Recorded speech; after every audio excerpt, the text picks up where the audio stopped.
Bienvenidos a la Historia de A2. En este video vamos a estudiar el proceso institucional argentino entre 1820 y 1829. Nos ubicamos primero temporalmente en esta línea de tiempo. Podemos observar los acontecimientos y los procesos más importantes entre estos años que hemos marcado, 1820 y 1829, con el antecedente de la Constitución de 1819 para explicar por qué entramos en esta etapa, y posteriormente a 1829 comienzan los gobiernos de Rosas, que será tema de un próximo video. Pero primero recordemos qué fue la Constitución de 1819 y cuáles fueron las consecuencias de la batalla de Cepeda. En 1819, el Congreso, que ya había declarado la independencia en Tucumán, redacta una constitución centralista. Por estas características va a ser rechazada principalmente por las provincias del litoral, quienes forman un ejército comandado por los generales Ramírez y López y van a vencer al ejército del Directorio en la batalla de Cepeda. Como consecuencias de esta batalla, va a caer el Directorio y el Congreso, por lo que va a desaparecer la autoridad nacional. También va a caer la Liga de los Pueblos Libres, la Constitución de 1819 va a ser desconocida, y comienza la etapa de las autonomías provinciales o de la anarquía, porque ya no va a haber un gobierno nacional, cada provincia se va a gobernar a sí misma, y nacen en estas provincias los caudillismos. Las autonomías provinciales. Esta es la etapa de 1820 a 1824. Como ya dijimos, también se la llama de la anarquía porque no va a haber gobierno nacional.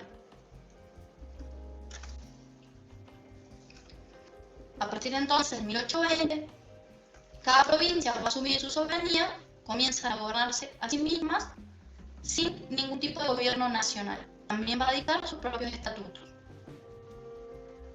Aparece la figura de los caudillos. Estos son hombres con gran capacidad de mando, personalidades destacadas, líderes muy populares, que van a principalmente gobernar las provincias y tienen apoyo militar. Aquí vamos a ver algunos ejemplos de caudillos que ya vimos en el gobierno anterior y otros que vamos a ver a partir de este proceso. Otra de las consecuencias de Cepeda, al caer el Directorio y la Autoridad Nacional, Buenos Aires va a quedar como una provincia más, se va a establecer como una provincia más y va a elegir a sus propias autoridades. También, luego de Cepeda, va a firmar el Tratado de Pilar con las provincias vencedoras, es decir, Entre Ríos y Santa Fe. Durante toda esta etapa se van a firmar muchos tratados entre estas provincias y es por eso también que se la va a llamar la etapa de los pactos interprovinciales. Como Buenos Aires se va a establecer como una provincia más, durante la gobernación de Martín Rodríguez va a experimentar lo que se llama la feliz experiencia de Buenos Aires, ya que gracias a las obras del subministro de gobierno Bernardino Rivadavia se va a modernizar la provincia y se va a transformar en el principal centro comercial del país. Bien, habíamos dicho que la etapa de las autonomías provinciales, que se extiende entre 1820 y 1829, tiene un periodo en el cual existe una autoridad nacional, y ese periodo es el que va del año 1824 al año 1827, cuando no solamente vamos a tener un presidente, sino que además el Congreso va a asumir la autoridad nacional. Estamos entonces en esta etapa del año 1824 al año 1827. Se puede decir que se rompe la etapa de anarquía política porque existe momentáneamente una autoridad nacional. Primero es el Congreso y después, por ley, que ya estudiaremos, un presidente. Además, coincide en gran medida con la etapa de la Guerra del Brasil, que también estudiaremos. Como decíamos, todos los tratados interprovinciales que se dictaron durante la etapa de anarquía pretendían conformar una autoridad nacional y todos hablaban de convocar a un Congreso Constituyente. Finalmente se eligieron para reunirse en Buenos Aires, como ya hemos dicho, entre el 24 y el 27 con el fin de dictar una constitución. El Congreso dictó una serie de leyes que son de mucha importancia para la época. Nosotros vamos a mencionar las más importantes. Primeramente dictó una ley fundamental que no solamente el Congreso se proclama la autoridad nacional que está por encima de las provincias, sino que además se arroga a sí mismo las facultades para intervenir en ellas. En 1826 el Congreso va a crear, con motivo de los problemas con el Brasil y de la guerra con el Brasil, una ley de presidencia. Aunque esta ley fue criticada por las provincias, puesto que al no haber constitución no puede haber una autoridad nacional definida, en este caso un presidente, la necesidad de tener alguien que dirija las relaciones exteriores y también el ejército en contexto de guerra va a terminar torciendo la autoridad de las provincias para que se acepte la presidencia de Bernardino Rivadavia. Por eso se habla del sillón de Rivadavia cuando uno se refiere al sillón presidencial en la República Argentina. Ahí tenemos una imagen de Bernardino Rivadavia, primer presidente no constitucional, porque ese va a ser Urquiza, pero sí es el primer presidente por ley. Otra de las leyes que dictó fueron la Ley de Ejército Nacional. Como el país no tenía una autoridad nacional hasta antes del Congreso, no existía un ejército nacional, sino que cada provincia tenía sus propias milicias. Esta ley lo que hace es poner todas las milicias provinciales bajo la autoridad del presidente. Por supuesto que también se da en el contexto de la guerra con el Brasil, lo que explica muchas de estas medidas. Además, la política de Rivadavia era centralista, por lo tanto, el contexto lo favoreció para dictar leyes que permitían que él centralizara más el poder. Otra ley, también relacionada con el contexto bélico con Brasil, es la ley de enfiteusis, que lo que ponía era las tierras fiscales o tierras del Estado, las ponía a la venta con el fin de extender la frontera productiva, hacer que más tierras queden bajo la producción y puedan incrementar el comercio y la producción agrícola en sí, y a su vez con ese dinero de las ventas se podía sostener los gastos militares que se estaban llevando a cabo por la guerra. Otra ley fue la ley de capitalización, por la cual se declaraba a Buenos Aires capital del país. Buenos Aires, al ser capital, perdía no solamente una parte de su territorio, que era la que se destinaba para capital, sino que además perdía la fuente de sus recursos, que era la aduana del puerto de Buenos Aires. Como fin de todas estas medidas tenemos la Constitución de 1826, que fue una constitución centralista, como le había sido la del 19. Decíamos, centralista y antidemocrática. Tiene mucho que ver con la Constitución de 1819 y, por ejemplo, entre las medidas antidemocráticas, como se entiende la democracia hoy, está la suspensión del derecho a voto de aquellos considerados vagos o de aquellos sometidos a la voluntad de alguien. Por ejemplo, un criado que está sometido a la voluntad de su amo no podía votar por el solo hecho de ser un criado. Por eso se habla de una aristocracia del dinero. Además era centralista porque los gobernadores iban a ser elegidos por el presidente y el presupuesto provincial, o sea, el presupuesto y el dinero que cada provincia debía manejar, lo aprobaba el Congreso Nacional. Esas son algunas de las medidas centralistas más importantes. Además, establecía de forma directa que la nación argentina se consolidaba en unidad de régimen. O sea, la misma Constitución decía que es unitaria. En el mismo contexto en el que el Congreso está debatiendo la Constitución y que se dictan estas leyes, se produce un conflicto bélico con el Brasil. Ese conflicto inicia cuando Brasil invade Uruguay. Uruguay era pretendido tanto por el Brasil como por la Argentina. Los uruguayos no se sometieron fácilmente al dominio portugués. Si bien un congreso en Uruguay va a reconocerse como parte del Brasil, en el campo los gauchos y la población rural de Uruguay se va a sublevar contra los brasileros y va a empezar una guerra en la que después se va a meter la Argentina, en donde se destaca, por ejemplo, esta batalla, la de Sarandí, que es un triunfo uruguayo contra el Imperio del Brasil. Recordemos que en esta época Brasil no era una república, sino que era un imperio, ¿sí? El que lo gobernaba era un emperador. Decíamos entonces, en 1821, Uruguay se incorpora en un congreso títere manejado por Brasil a Brasil, en 1822.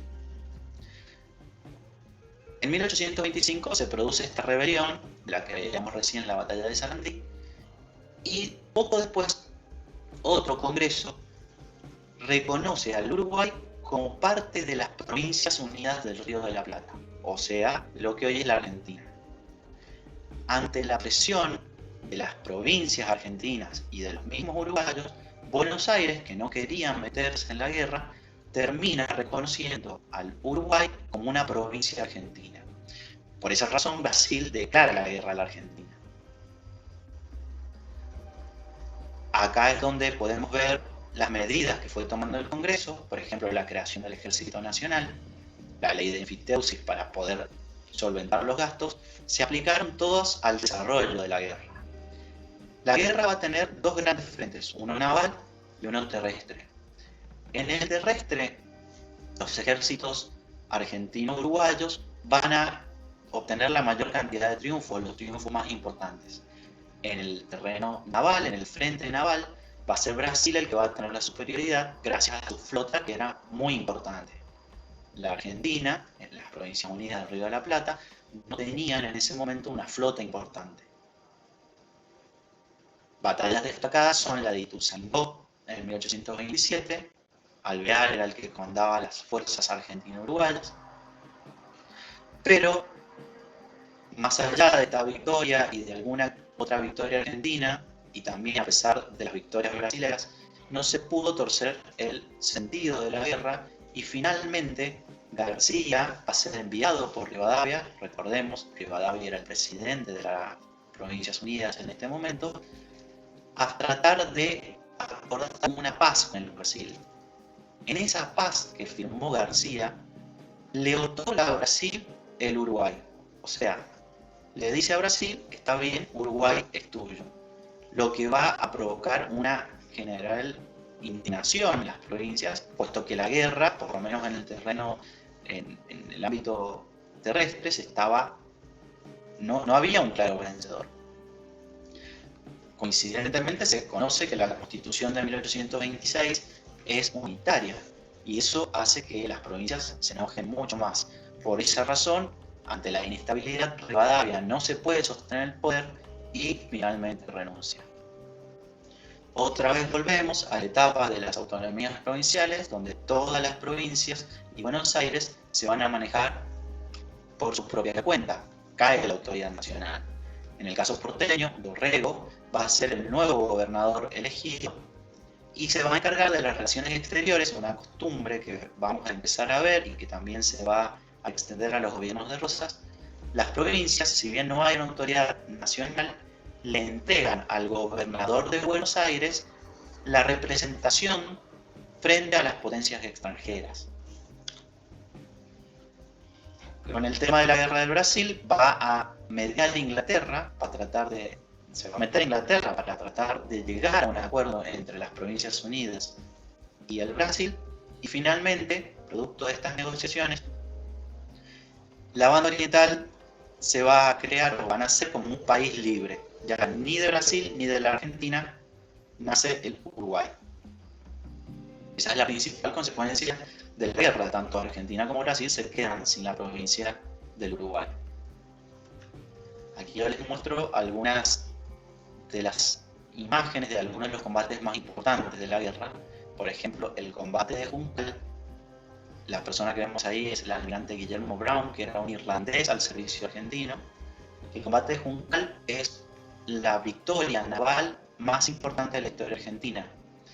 Con muy poquitos barcos y muy inferiores en tamaño y en poder militar, Brown se las arregló para derrotar a una flota brasilera mucho más poderosa, y de hecho, gracias a la captura de muchos de esos barcos, pudo armar una verdadera flota argentina. La batalla de Ituzaingó, una victoria militar argentina. De hecho, las tropas brasileñas se tienen que retirar del campo de batalla, pero por falta de suministros, Alvear, que es a quien vemos en las dos fotos, no pudo capitalizar la victoria porque no pudo perseguir a las tropas en retirada. La batalla de Carmen de Patagones es una incursión que hizo el Imperio del Brasil en la ciudad de Carmen de Patagones con la intención de tomar esa ciudad. Fue defendida exitosamente y se tuvieron que rendir los brasileros, y el que vemos en el gobernador de Carmen de Patagones, que es el que vemos en la foto, era un mendocino. El combate de Monte Santiago es una derrota de la flota argentina. Las embarcaciones que el almirante Brown había logrado capturar en la batalla de Juncal, en este caso son destrozadas. Entonces, Argentina vuelve a quedarse sin flota. Por esa razón es que Brasil obtiene ya una superioridad absoluta en el mar, y con sus barcos de guerra lo que va a hacer es bloquear el puerto de Buenos Aires, perjudicando el comercio. Como Buenos Aires no podía comerciar con Europa o con otros países, la crisis económica se va a empezar a sentir, puesto que ya no entra dinero. Y esa va a ser una de las mayores razones por las cuales Buenos Aires, las provincias unidas del Río de la Plata, van a buscar la negociación de paz. Bien, ahora vamos a ver qué eran los unitarios y qué eran los federales, ya que comienza una guerra civil entre estas dos posturas.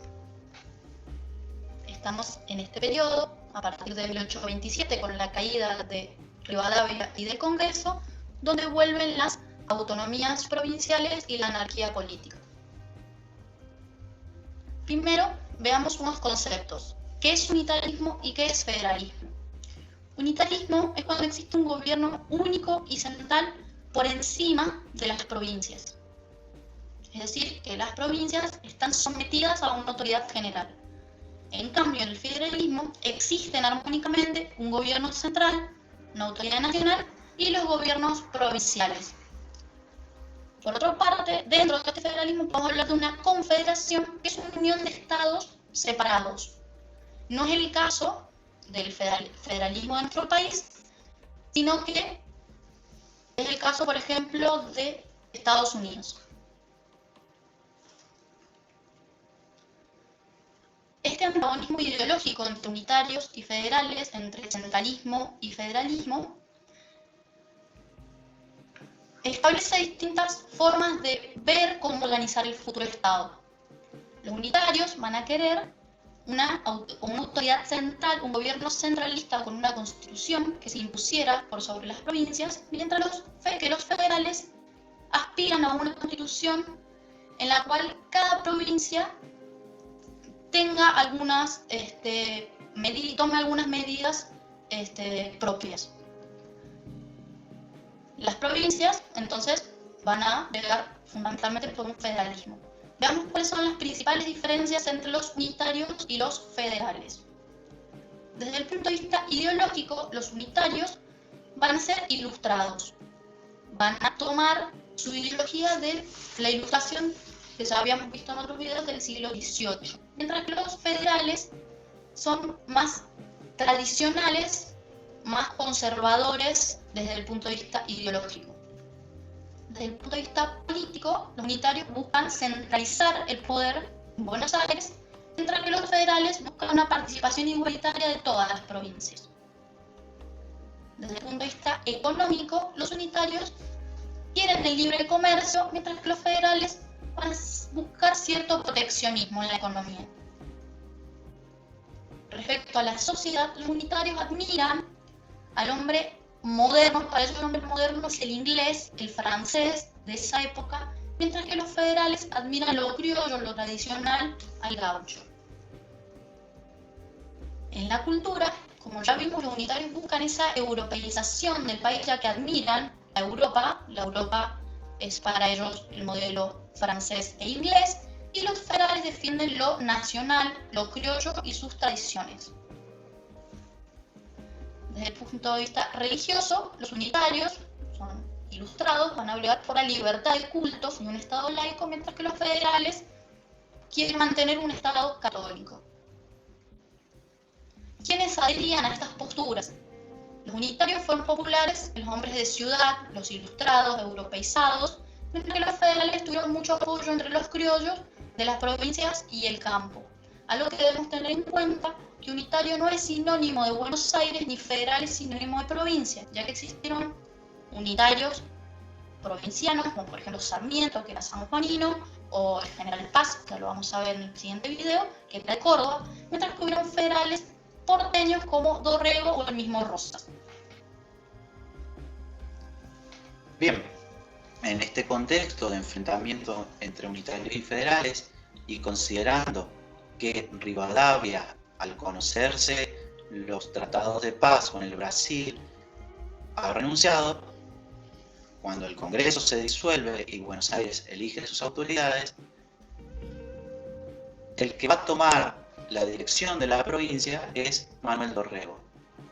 Manuel Dorrego, recordemos además que la provincia de Buenos Aires vuelve a ser provincia, así como había pasado después de Cepeda, después de la caída del Congreso del 24 al 27, tenemos la misma situación. Buenos Aires vuelve a ser una provincia, elige entonces a Manuel Dorrego, que es un federal.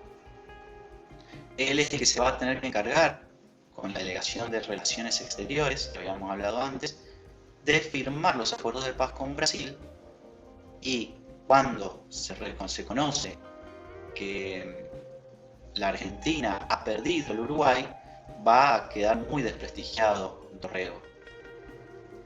Esta situación es aprovechada por los unitarios para desestabilizar el gobierno de Dorrego.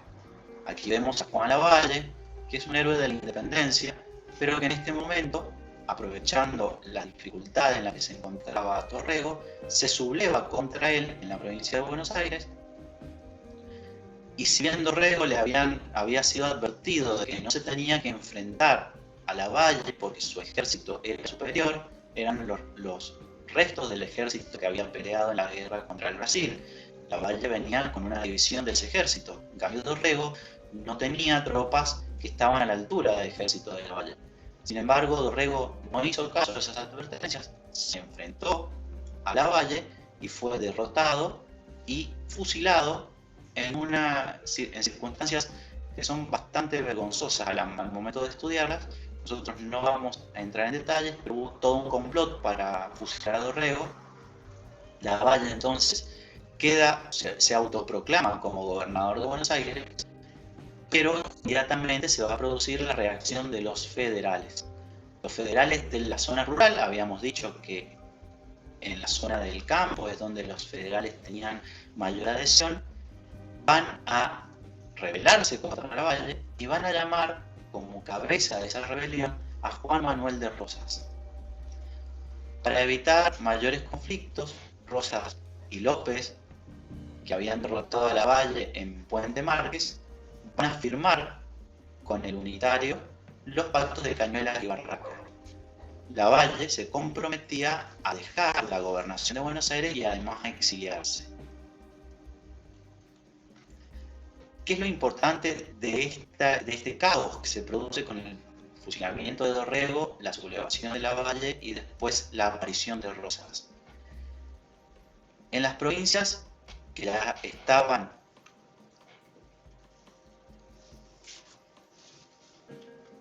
alteradas por la situación posterior a la guerra del Brasil, y en Buenos Aires, ante el temor de un caos de la guerra civil, la legislatura porteña va a llamar a Juan Manuel de Rosas para que ocupe la gobernación y lo va a elegir. Le va a otorgar además el título de restaurador de las leyes, con la intención precisamente de concederle a Rosas suficiente poder para mantener el orden, para evitar la guerra civil. Por esa razón también le va a entregar unas facultades que se denominan facultades extraordinarias. Sin embargo, estos temas los vamos a estudiar en los gobiernos de Rosas, que a partir de 1829, a pesar de un interinato entre el 32 y el 35, va a ser la figura más importante de la historia argentina hasta 1852.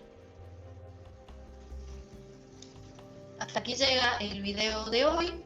Nos vemos y lo esperamos en el próximo.